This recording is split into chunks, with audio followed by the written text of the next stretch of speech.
Hey everybody, I have another haul for you today. I got a couple of packages in the mail, so I want to share with you what I purchased. Let's do the watercolor stuff first. As I said in my previous video, I've been panning my watercolors that I've been ordering. These are the 4 colors that I ordered from Ellen Hudson in my first order and got them in. I believe I've labeled them on the sides. So I purchased some half pans from Jerry's Artorama. I purchased a pack of 50, I believe. So these are the Daniel Smith watercolors that I ordered. The rich gold green, interference red, interference blue, and then I think this is a raw sienna light. Yes, raw sienna light. And these are almost to the point of being dry. See, that's still tacky. You can see that on my finger now. The weather here is warm, but it's humid now because it's been raining all day. So this was out there yesterday, and I'll probably just use a different way of drying them out. You have to basically, what you can do is you put them in a pan in a closed container. You don't close it all the way. You don't shut it all the way. You leave it cracked open so that the air can escape, and then leave it out in the sun. But because it's been raining here, I can't do that because it'll just get them wet. I'm going to use a heat lamp that my husband has set up instead of a styrofoam, what do you call those, cooler that he cut a hole into. So I'm gonna just put that in there and then just put it inside the box like this with the lid slightly ajar so that the air can escape, and that should be able to dry the paints out that I have. I'm gonna also pan the new ones that I got. I'm not gonna go through all the boxes because there's too many of them. These are the rest of the colors that I got from Ellen Hudson in a separate order. I got those today as well. So I've got some 5 milliliter tubes and some 15 milliliter tubes of colors. There's 21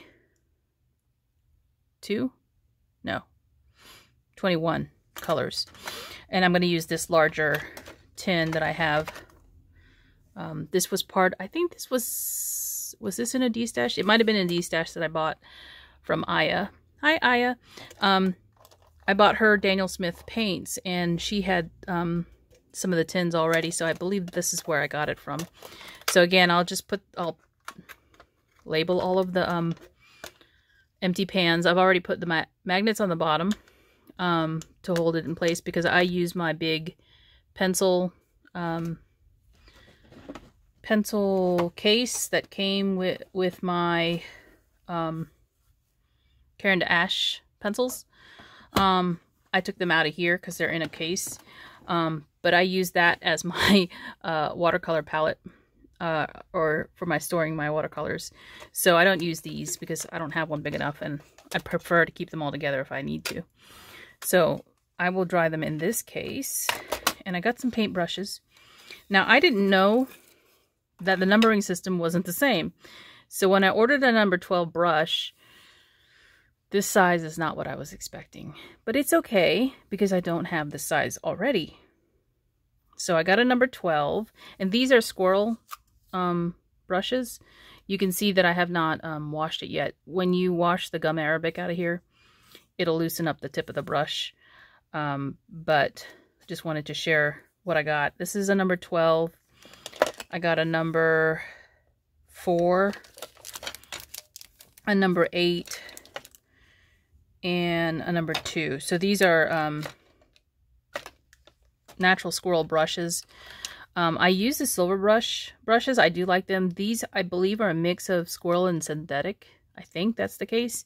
And just so you know, these are the travel set.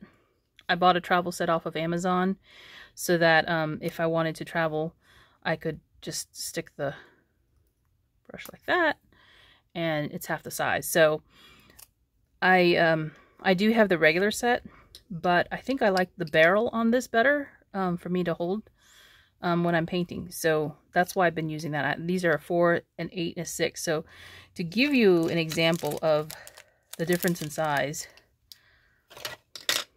here is my number 8 silver brush, and here is the number 8 brush that I ordered from, oh, I didn't even tell you where I ordered from, Art Secret Shop.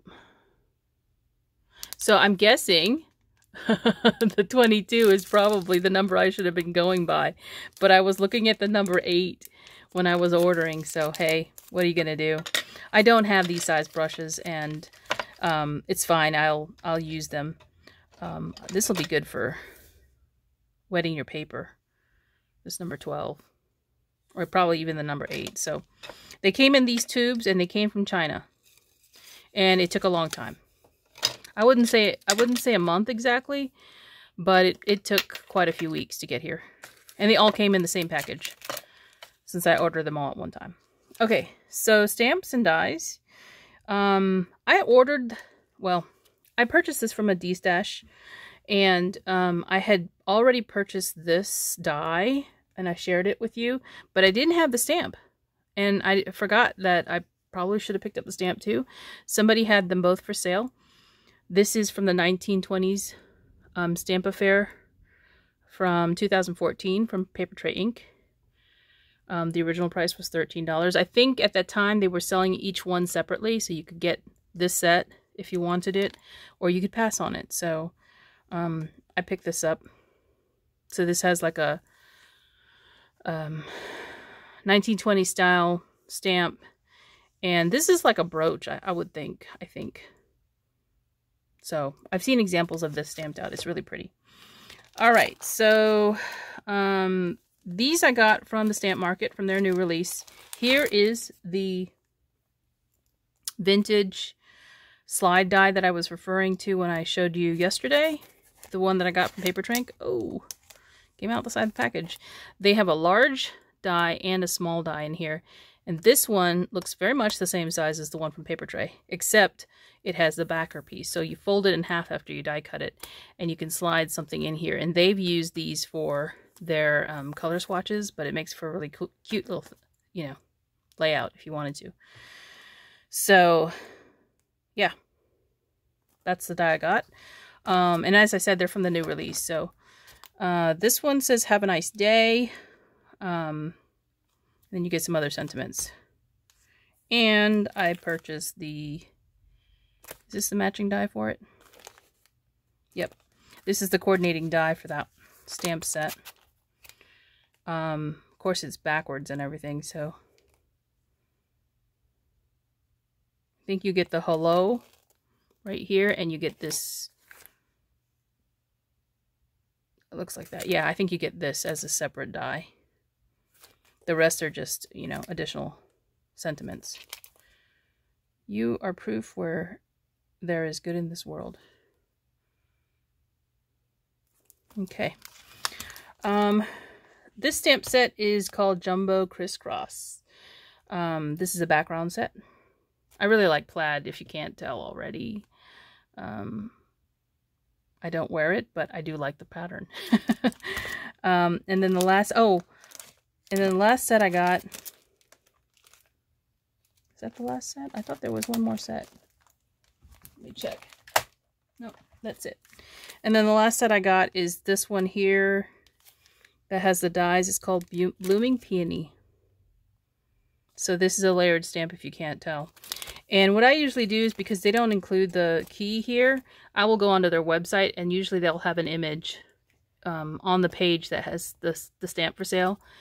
And I'll just download a copy of the image so that I can stick it in here and see, so that I know how it's supposed to look when it's finished stamping. So that is my haul for today, and I will talk to you soon. Bye.